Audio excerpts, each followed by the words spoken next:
Hello and welcome to ancient Greece.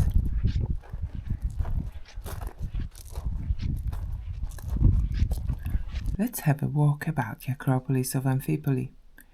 You can still see the remains of the defensive walls that protected it, and the foundations of four large basilicas dating back to 5th and 6th century BC, and a large water reservoir that served the town. These columns look like they've been imported. Been down the garden centre and bought them. Amphipolis has a long history, and digs around this area have unearthed artifacts going back to the Iron Age.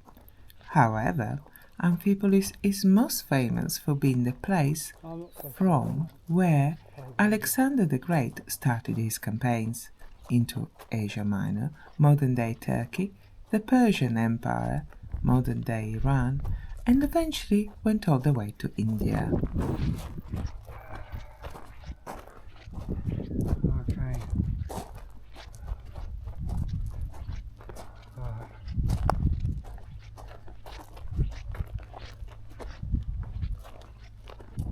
Chancel Barrier.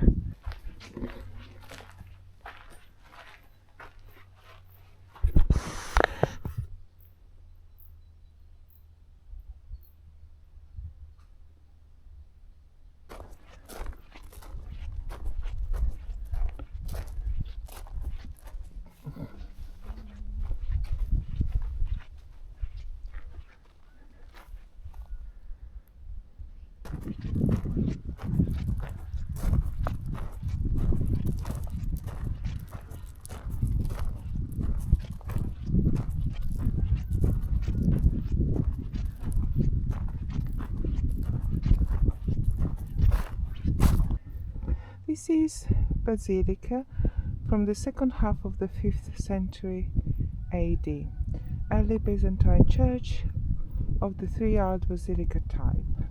You can see the corner there, it's part of the basilica, the back end, where the altars and everything would be. Even on a hazy day like today, the views are stunning.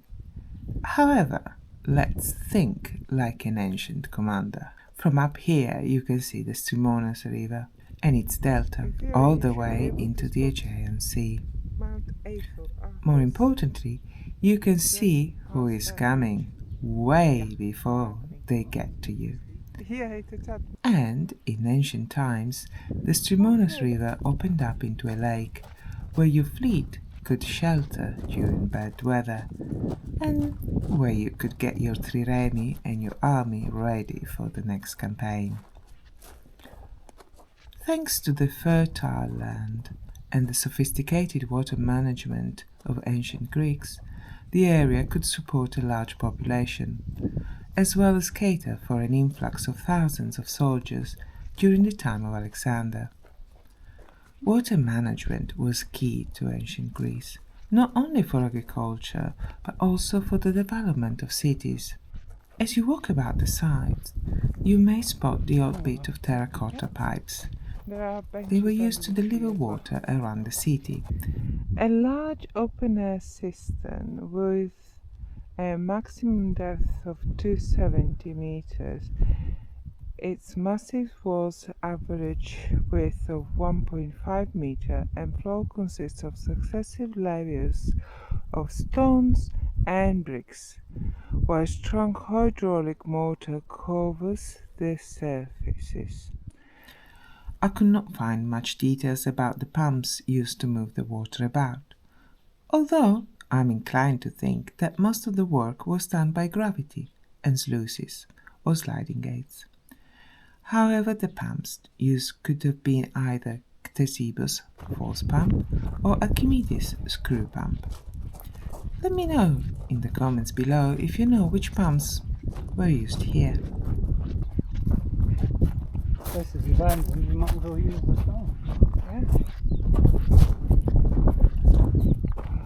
Alexander's campaigns took their toll, and Amphipolis suffered chronic depopulation, but it was still a busy city at the time the Romans took over. But as the power of the empire began to fade, Amphipolis became increasingly unable to defend herself and was repeatedly attacked by Slavic tribes. Eventually, it is believed that the city was abandoned in the 8th century.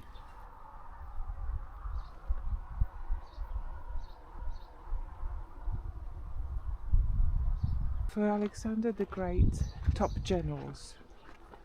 Okay. I thought Alexander the Great was from...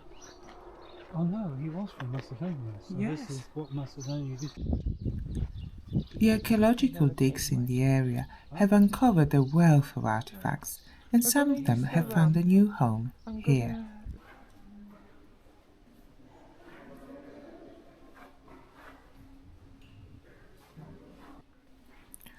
A fair amount of the artifacts were unearthed in the necropolis, so there are many examples of funerary art.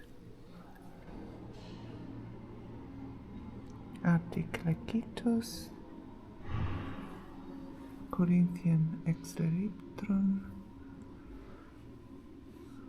bronze bar and fibula and pendant.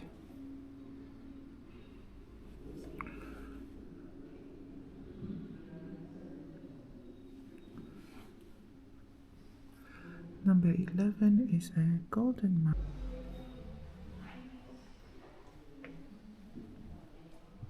These are examples of funerary stele.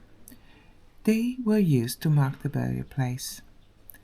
They were often colored and they were curved in the most fashionable style at the time of the burial, so they help us track changes in taste and art across time.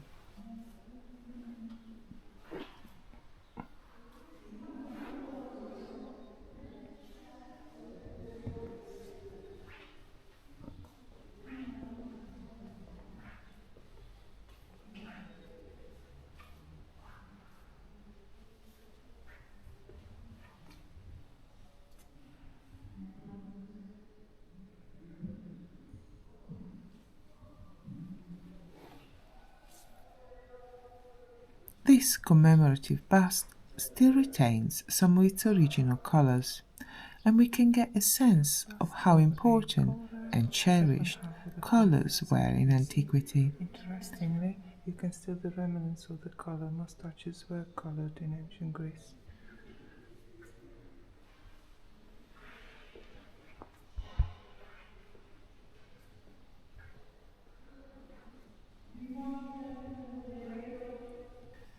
This collection of toys gives us a glimpse of what it was like to be a child, enjoying playing with your favorite toys, but after the age of 7, boys would be sent away to school and girls would begin their home training, and there would be much less time for playing.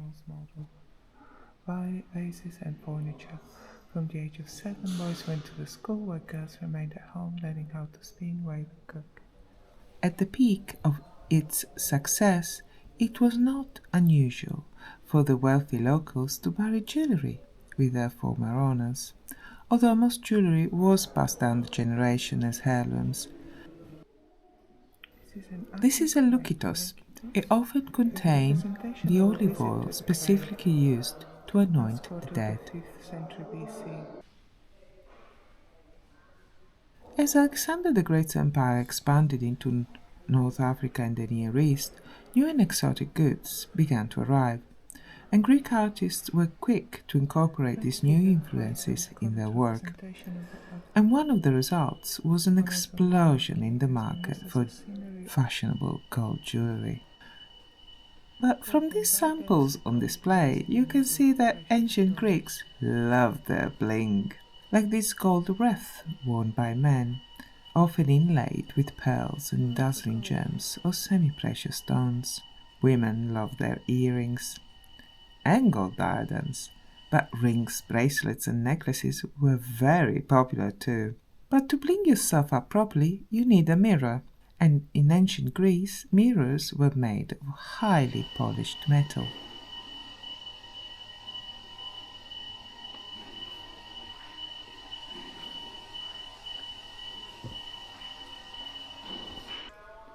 Glass was known in Greece from as early as the Mycenaean period. At first it was regarded as precious substance and used for jewellery, statuettes and more rarely miniature vessels. Glassware began to be produced in Greece in much greater quantities later.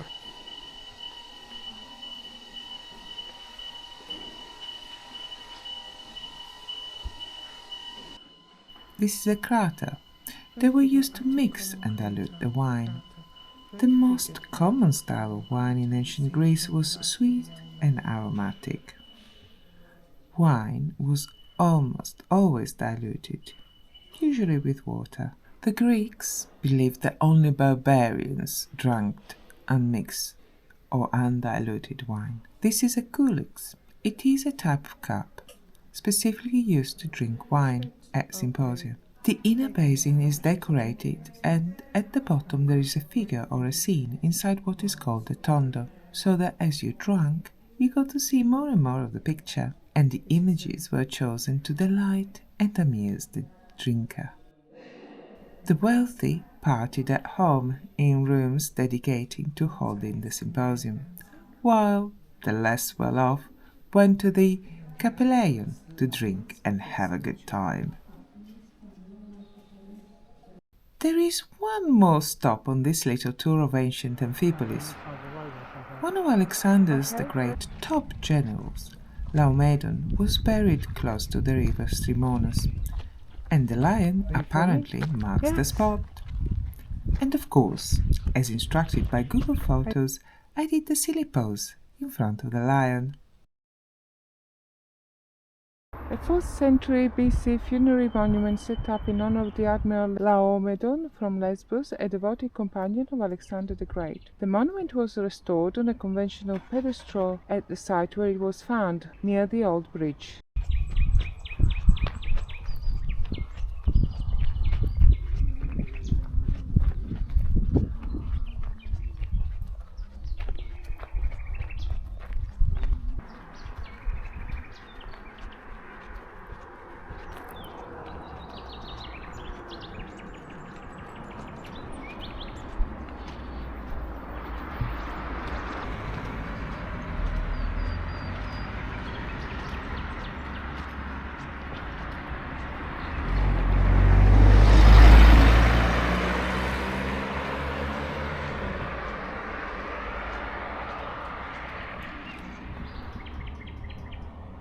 Thank you so much for watching. Please like and subscribe, that would be wonderful. Have a lovely day. Bye bye.